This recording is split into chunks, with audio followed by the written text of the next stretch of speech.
நெல்லை மேலப்பாளையத்தில் தமிழ்நாடு தவ்ஹீத் ஜமாத் சார்பில் வக்பு திருத்த சட்டத்தை வாபஸ் பெற வேண்டி கண்டன பொதுக்கூட்டம் நடைபெற்றது. இதில் பெண்கள் உட்பட ஆயிரக்கணக்கானோர் கலந்து கொண்டனர். தமிழ்நாடு தவ்ஹீத் ஜமாத் சார்பில் மேலப்பாளையம் பஜார் திடலில் வக்பு திருத்த சட்டத்தை வாபஸ் பெற வேண்டி கண்டன பொதுக்கூட்டம் நடந்தது. மாவட்ட தலைவர் மசூத் உஸ்மானி தலைமை தாங்கினார். மாநில செயலாளர் நெல்லை யூசுப் அலி, மாநில தணிக்கை குழு உறுப்பினர் சையத் அலி ஆகியோர் முன்னிலை வகித்தனர். மாநில தலைவர் அப்துல் கரீம், மாநில துணைத் தலைவர், மாநில மேலாண்மை குழு தலைவர் சாம் சுல்லுஹா ரஹ்மானி ஆகியோர் கலந்து கொண்டு வக்பு திருத்த சட்டத்தை திரும்ப பெற வேண்டும் என்று வலியுறுத்தி பேசினர்.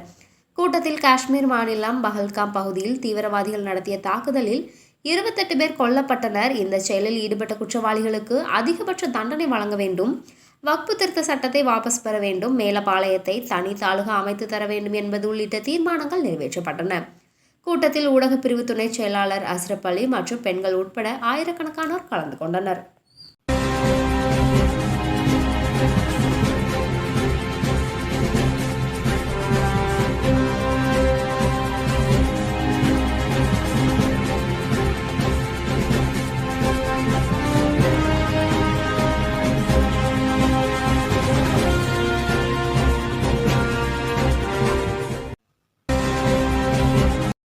அன்றைய பிரதமரை பார்த்து நீங்கள் விலகிச் செல்லுங்கள், ஆட்சியை விட்டு வெளியேறுங்கள் என்று குறிப்பிடுகின்றார். இன்று அவருடைய பேச்சு அவருக்கு எதிராக சமூக வலைதளங்களிலே வைரலாகி கொண்டிருக்கின்றார்.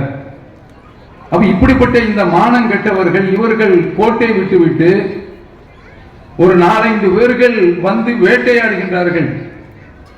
அப்படி வேட்டையாட கூடிய அளவிற்கு இவர்களுடைய பாதுகாப்பு ராணுவம் இல்லை, காவல்துறை இல்லை. இவர்கள் என்ன செய்து கொண்டிருந்தார்கள்?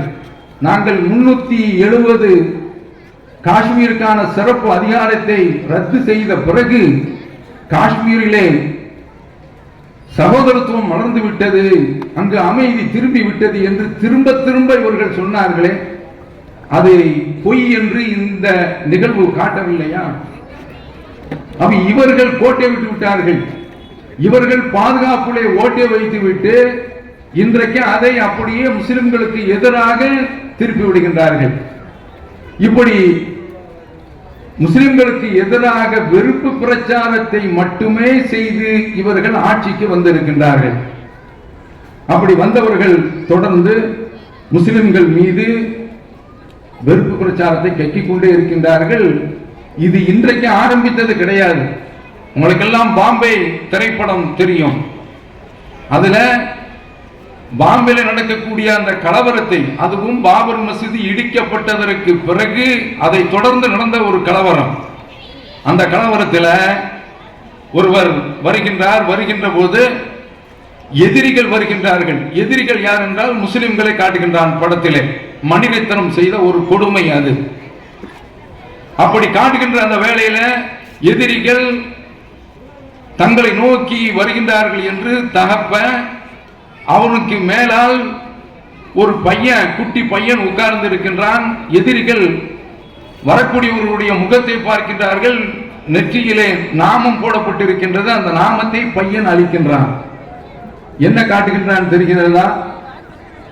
இதன் மூலமாக அவர்கள் இந்துக்கள் என்று தெரிந்து ஆட்களை அடிக்கின்றார்கள், கொலை செய்கின்றார்கள் என்பதை கொண்டு வருகின்றான்.